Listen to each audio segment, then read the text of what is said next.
రెడ్డప్ప గారు Madhavi Reddy. Very brief. ధన్యవాదాలు అధ్యక్ష.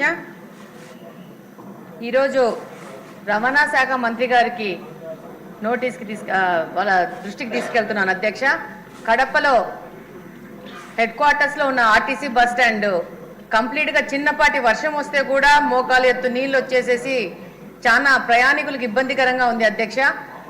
నేను కనుక్కుంటే అది రిపేర్ ఎవరు చేస్తారు, దాని డ్రైనేజ్ వ్యవస్థ ఎలా చేస్తారంటే ఎవరికి కోఆర్డినేషన్ లేకుండా మాది కాదు అన్నట్టున్నారు అధ్యక్ష. కానీ కనుక్కుంటే ప్రతి ఒక్క ప్రయాణికుడి దగ్గర 5 రూపాయలు సెజ్ వసూలు చేస్తూ ఈ బస్టాండ్ డెవలప్మెంట్కు, దాంట్లో సమస్యల పరిష్కారానికి, ప్రయాణికుల సౌకర్యం కోసం వసూలు చేస్తున్నారని తెలిసింది అధ్యక్ష.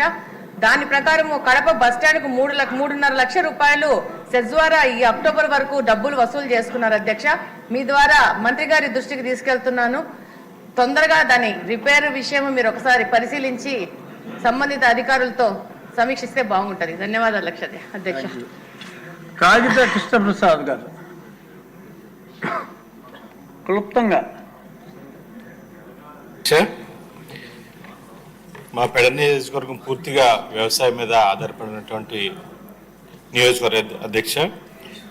అక్కడ ఇప్పుడు ఈ ఫస్ట్ క్రాప్ కటింగ్ అనేది మొదలైంది అధ్యక్ష. అయితే రైతులందరూ కూడా ఈ రోజున ధాన్యం అమ్ముకునే సందర్భంలో నష్టపోతూ ఉన్నారు అధ్యక్ష. ఎందుకనంటే మిల్లర్స్ దగ్గరికి వెళ్ళినప్పుడు అధ్యక్ష వాళ్ళు 1350, 1400 రూపాయలకే వాళ్ళు కొనుగోలు చేస్తూ ఉన్నారు అధ్యక్ష. దానివల్ల అంటే వాళ్ళు ఏదైతే రేట్ చెప్పారో దానికి అమ్ముకోవాల్సినటువంటి పరిస్థితి వస్తూ ఉంది అధ్యక్ష.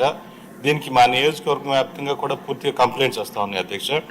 ఇప్పుడు అధికారులు మీరు తప్పకుండా మంత్రి వారిని ఆదేశించి రైతులందరికీ కూడా నష్టపోకుండా వారిని ఆదుకోవాలని చెప్పేసి మీ ద్వారా కోరుకుంటా ఉన్నాను అధ్యక్ష. Thank you.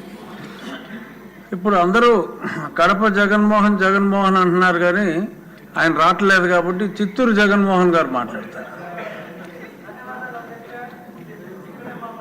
మున్సిపల్ మంత్రివర్యులకి ఒక చిన్న విజ్ఞప్తి ఏమనగా, చిత్తూరు నియోజకవర్గానికి 50 డివిజన్ల మున్సిపల్ కార్పొరేషన్ నుండి కార్పొరేషన్గా మార్చడం జరిగింది. అయితే మున్సిపాలిటీ ఎప్పటికీ డెవలప్ కాలేదు కాబట్టి ఆయనను కార్పొరేషన్ హోదా ఇచ్చారు. కాబట్టి కార్పొరేషన్ ఎలా ఉండాలి అంటే కంపారిజన్ చేసుకుంటూ పోతే నెల్లూరు కానీ, ఒంగోలు కానీ, అనంతపూర్ కానీ, కడప మొన్న కడప చూస్తే చాలా అద్భుతంగా ఉంది. సో వాటన్నిటితో పోల్చుకుంటే మా చిత్తూరుని కూడా మా ముఖ్యమంత్రి గారు చిత్తూరు నుండే కాబట్టి ముఖ్యమంత్రి గారు ప్రపంచాన్నంతా చూసొచ్చి మన అమరావతిని ఎలాగైతే డెవలప్ చేయాలని ఆలోచిస్తున్నారో అదే క్రమంలో మా సొంత నియోజకవర్గాన్ని కూడా దృష్టి పెట్టి మా మున్సిపల్ మంత్రి గారిని కొన్ని నిధుల్ని సమకూరిస్తే మా మున్సిపాలిటీని కూడా కార్పొరేషన్ స్థాయికి అభివృద్ధి చేసుకుంటామని మనవి చేసుకుంటున్నా అధ్యక్ష. Thank you. కాకర్ల సురేష్ గారు. ధన్యవాదాలు అధ్యక్ష. మా ఉదయగిరి నియోజకవర్గంలో డ్రింకింగ్ వాటర్ సమస్య వల్ల ఫ్లోరైడ్ పేషెంట్స్ ఎక్కువగా ఉన్నారు అధ్యక్ష. ఓవర్ యూసేజ్ ఆఫ్ డ్రగ్స్ అవ్వచ్చు, రకరకాల రీజన్స్ తోటే, సాల్ట్ వాటర్ అవ్వచ్చు, ఈ రీజన్స్ తోటే డయాలసిస్ పేషెంట్లు ఎక్కువ ఉన్నారు. ముందుగా ప్రీవియస్ సెషన్లో నేను డయాలసిస్ సెంటర్స్ గురించి అడిగినప్పుడు గౌరవ హెల్త్